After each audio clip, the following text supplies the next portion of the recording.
ಈ ಸ್ಟೀಲ್ ನಲ್ಲಿ ಮತ್ತೆ ನಮಗೆ ಬರೀ ಒಂದೇ ತರ ಸ್ಟೀಲ್ ಮ್ಯಾನುಫ್ಯಾಕ್ಚರ್ ಆಗಲ್ಲ. ಎಲ್ಲಾ ಕಡೆನೂ ಯೂಸ್ ಆಗ್ಬೇಕಂತಂದ್ರೆ ಎಲ್ಲಾ ಕಡೆನೂ ಒಂದೇ ಸ್ಟ್ರೆಂತ್ ನಾವು ಮಾಡೋದಕ್ಕಾಗಲ್ಲ ಅನ್ನೋದಾದ್ರೆ ಸೊ ನಮಗೇನಾಗುತ್ತೆ, ಕನ್ಸ್ಟ್ರಕ್ಷನ್ ಕಾಸ್ಟ್ ಜಾಸ್ತಿ ಆಗುತ್ತೆ. ರೆಸಿಡೆನ್ಷಿಯಲ್ ಬಿಲ್ಡಿಂಗ್ ಅಂತಂದ್ರೆ ಸೊ ನಾವ್ ಇವಾಗ ಏನ್ ಮಾಡ್ತೀವಿ, ಸೊ G+3 ಕಟ್ತೀವಿ, G+4 ಕಟ್ತೀವಿ. ಸೊ ಇದು ಕಾಂಕ್ರೀಟ್ ಜೊತೆ ಕಂಬೈನ್ ಆಯ್ತು ಅಂತಂದ್ರೆ ಫಸ್ಟ್ ಇದಾಗುತ್ತೆ. ಸೊ ಅದೇ ತರ ಸ್ಟೀಲ್ ನಾವು ಎಳೆದ್ವಿ ಅಂತಂದ್ರೆ ಅದು ಕಟ್ ಆಗಲ್ಲ. ಸೊ ಸ್ವಲ್ಪ ಎಕ್ಸ್ಪಾಂಡ್ ಆಗುತ್ತೆ ಮತ್ತೆ ವಾಪಸ್ ಬರುತ್ತೆ. ಸೊ ಫಾರ್ ಎಕ್ಸಾಂಪಲ್ ನೋಡಿ, ಸೊ ಇದೊಂದು ಪೆನ್ ಇದೆ ಅಂತ ಹೇಳಿದ್ರೆ ಈ ಪೆನ್ ನಮಗೆ ಇದು ಬರೀ ಅದಕ್ಕೆ ಒಂದು ರಿಪ್ಸ್ ಕ್ರಿಯೇಟ್ ಆಗಿರುತ್ತೆ ಅಂತಂದ್ರೆ ಅದಕ್ಕೆ ಗ್ರಿಪ್ ಬರಕ್ಕೆ ಅಂತ ಹೇಳ್ಬಿಟ್ಟು ಸ್ಟೀಲ್ ಯಾವಾಗಲೂ ನೈಸ್ ಆಗಿರಲ್ಲ. ಸೊ ಅದೇನಾಗಿರುತ್ತೆ, ಅದಕ್ಕೊಂದು ಗ್ರಿಪ್ ಅಂತ ಹೇಳ್ಬಿಟ್ಟು ಗ್ರಿಪ್ಪರ್ಸ್ ಅಂತ ಹೇಳ್ಬಿಟ್ಟು ಆಡ್ ಆನ್ ಆಗಿರುತ್ತೆ. ಅದು ಆ ಸರ್ಫೇಸ್ ಇರೋದ್ರಿಂದ ಏನಾಗುತ್ತೆ, ಸೊ ಅದು ಸ್ಲಿಪ್ ಆಗದಿರಂಗೆ ಮೂವ್ಮೆಂಟ್ ಆಗದಿರಂಗೆ ಇರುತ್ತೆ. ಸ್ಟಿಲ್ನ ನಾವು ನೋಡ್ತಾ ಹೋಗೋಣ. ಸೊ ನೆಕ್ಸ್ಟ್ ವಿಡಿಯೋದಲ್ಲಿ ನಾನು ಟೈಪ್ಸ್ ತಿಳಿಸ್ತಾ ಹೋಗ್ತೀನಿ.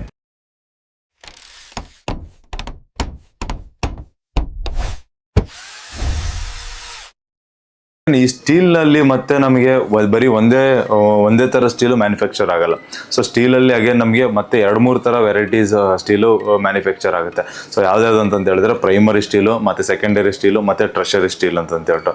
ಸೊ ಇದು ಮೂರನ್ನು ಕೂಡ ಯಾಕೆ ಎಲ್ಲ ಕಂಪ್ನಿಯವರು ಒಂದೇ ತರದ್ ಯಾಕೆ ಸ್ಟೀಲ್ನ ಮಾಡಲ್ಲ, ಸೊ ಯಾಕೆ ಒಂದೇ ಥರದ ಗ್ರೇಡ್ ಆಫ್ ಸ್ಟೀಲ್ನ ಮ್ಯಾನುಫ್ಯಾಕ್ಚರ್ ಆಗಲ್ಲ ಅಂತ ಹೇಳಿದ್ರೆ, ಸೊ ಅದನ್ನು ಕೂಡ ಏನಂತಂದರೆ ಸ್ಟೀಲು ತುಂಬ ಅಂತಂದರೆ ಕನ್ಸ್ಟ್ರಕ್ಷನ್ ಇಂಡಸ್ಟ್ರಿನಲ್ಲಿ ಪ್ರತಿಯೊಂದಕ್ಕೂ ಕೂಡ ಎಲ್ಲೆಲ್ಲಿ ಕಾಂಕ್ರೀಟ್ ಯೂಸ್ ಮಾಡ್ತೀವಲ್ಲ ಎಲ್ಲ ಕಡೆನೂ ಕೂಡ ಸ್ಟೀಲ್ ಯೂಸ್ ಆಗೇ ಆಗುತ್ತೆ. ಸೊ ಆ ಎಲ್ಲ ಕಡೆನೂ ಯೂಸ್ ಆಗಬೇಕಂತಂದರೆ ಎಲ್ಲ ಕಡೆನೂ ಒಂದೇ ಸ್ಟ್ರೆಂತ್ನ ನಾವು ಮಾಡೋದಕ್ಕಾಗಲ್ಲ. ಸೊ ಏನಾದರೂ ಒಂದೇ ಸ್ಟ್ರೆಂತ್ನ ಯೂಸ್ ಮಾಡೋದಕ್ಕಂತ ಹೋದ್ವಿ ಅಂತ ಇಟ್ಕೊಳ್ಳಿ. ಸೊ ಒಂದೇ ಇವಾಗ ಪ್ರೈಮರಿ ಸ್ಟೀಲ್ ಇವಾಗ ಎಲ್ಲದರಲ್ಲೂ high quality steel. So primary ಸ್ಟೀಲ್ನೇ ನಾವು ಎಲ್ಲ ಕಡೆನೂ ಯೂಸ್ ಮಾಡ್ತೀವಿ ಅಂತ ಅನ್ನೋದಾದರೆ ಸೊ ನಮಗೇನಾಗುತ್ತೆ, ಕನ್ಸ್ಟ್ರಕ್ಷನ್ ಕಾಸ್ಟ್ ಜಾಸ್ತಿ ಆಗುತ್ತೆ. ಸೊ ಹಂಗಾಗಿ ಆಮೇಲೆ ನಮಗೆ ಕಾಸ್ಟ್ ಜಾಸ್ತಿ ಆಗೋದು ಮತ್ತು ಅದು ಎಕನಾಮಿ ಮೇಲೆ ಅದು ರಿಫ್ಲೆಕ್ಟ್ ಆಗುತ್ತೆ.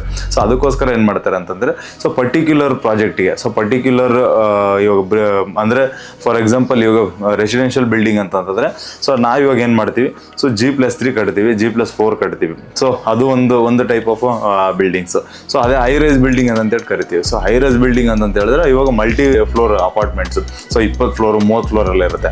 ಸೊ ಅಲ್ಲಿಗೂ ಇಲ್ಲಿಗೂ ಸೇಮ್ ಸ್ಟೀಲ್ನ ಯೂಸ್ ಮಾಡೋದಕ್ಕಾಗಲ್ಲ. ಸೊ ಅದು ಅಲ್ಲಿ ಡಿಫ್ರೆನ್ಸ್ ಬರುತ್ತೆ. ಆ್ಯಂಡ್ ಅದೇ ಥರ ಇವಾಗ ರೋಡ್ಸ್ ನಡೀತಾ ಇರುತ್ತೆ, ಬ್ರಿಡ್ಜಸ್ ನಡೀತಾ ಇರುತ್ತೆ, ಸೊ ಅಂಡರ್ ವಾಟರ್ ಕನ್ಸ್ಟ್ರಕ್ಷನ್ಸ್ ಎಲ್ಲ ನಡೀತಾ ಇರುತ್ತೆ. ಸೊ ಎಲ್ಲ ಕಡೆ ನಾವು ಒಂದೇ ಗ್ರೇಡ್ನ ಸ್ಟೀಲ್ನ ಯೂಸ್ ಮಾಡೋದಕ್ಕಾಗಲ್ಲ.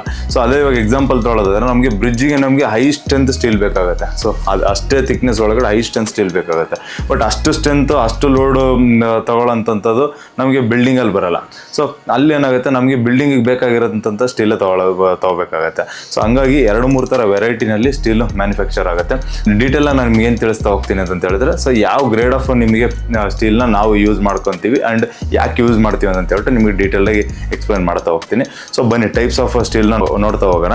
ಸೊ ಅದ್ರ ಜೊತೆನಲ್ಲಿ ನಾವೇನಂತ ಹೇಳಿದ್ರೆ, ಸೊ ಇದು ಕಾಂಕ್ರೀಟ್ ಒಳಗಡೆ ಕಂಬೈನ್ ಆಯಿತು ಅಂತಂದರೆ ಏನೇನಾಗುತ್ತೆ ಅಂತ ಹೇಳ್ಬಿಟ್ಟು ಒಂದಷ್ಟು ಕೀ ಪಾಯಿಂಟ್ಸ್ನ ನಾನು ತಿಳಿಸ್ತಾ ಹೋಗ್ತೀನಿ. ಸೊ ಸ್ಟೀಲ್ ಜೊತೆ ಕಂಬೈನ್ ಆಯಿತು ಅಂತಂದರೆ ಫಸ್ಟ್ ಏನಾಗುತ್ತೆ ಅಂತಂದರೆ, ಇದು ಕಾಂಕ್ರೀಟ್ ಜೊತೆ ಕಂಬೈನ್ ಆಯಿತು ಅಂತಂದರೆ ಫಸ್ಟ್ ಇದು ಟೆನ್ಸೈಲ್ ಸ್ಟ್ರೆಂತ್ನ ಇನ್ಕ್ರೀಸ್ ಮಾಡುತ್ತೆ. ಅಂದರೆ ಟೆನ್ಸೈಲ್ ಸ್ಟ್ರೆಂತ್ ಅಂತ ಹೇಳಿದ್ರೆ ಹಿಂಗೆ ಎಳೆದ್ರೂ ಕೂಡ ರಬ್ಬರ್ ಥರದ್ದು, ನಾವು ರಬ್ಬರ್ ನೋಡ್ತಿರ್ತೀವಲ್ಲ, ಸೊ ಎಳೆದ್ರೆ ಎಕ್ಸ್ಪ್ಯಾಂಡ್ ಆಗ್ತಾ ಇರುತ್ತೆ, ಮತ್ತೆ ಬಿಟ್ಟರೆ ಇದಾಗುತ್ತೆ.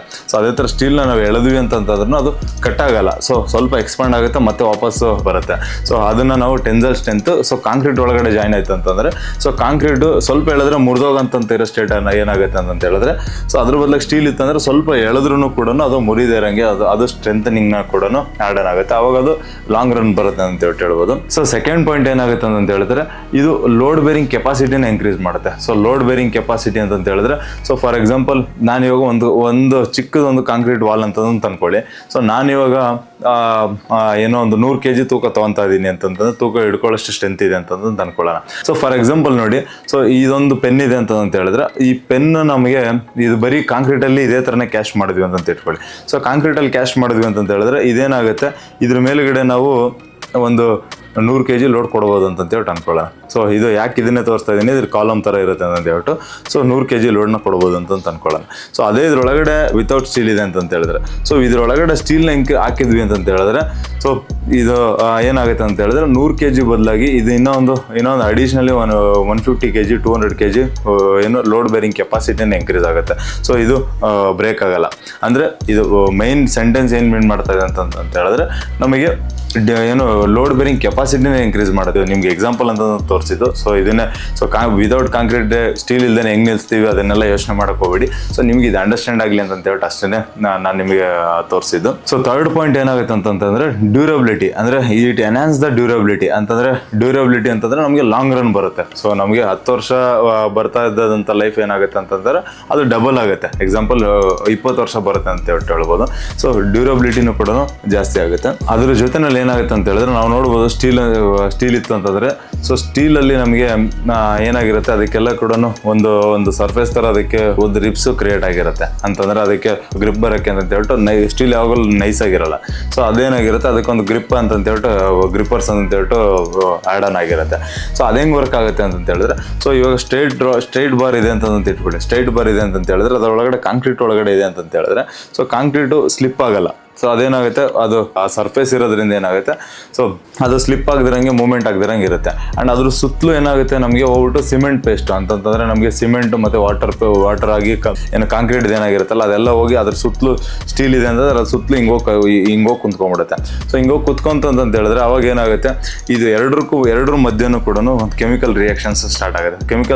ರಿಯಾಕ್ಷನ್ಸ್ ಸ್ಟಾರ್ಟ್ ಆಗಿ ಏನಾಗುತ್ತೆ ಅದು ಗ್ರಿಪ್ಪಾಗಿ ಟೈಟಾಗಿ ಹಿಡ್ಕೊಂಡಾಗ ಏನಾಗುತ್ತೆ ಸೊ ಕಾಂಕ್ರೀಟ್ ಯಾವಾಗಲೂ ಕೂಡ ಅದು ಪೂರ್ತಿ ಹಿಂಗೆ ಟೈಟಾಗಿ ಹಿಡ್ಕೊಳ್ಳೋದೇ ಅದು ಕ್ಯಾರೆಕ್ಟರಿಸ್ಟಿಕ್ ಆಗಿರುತ್ತೆ.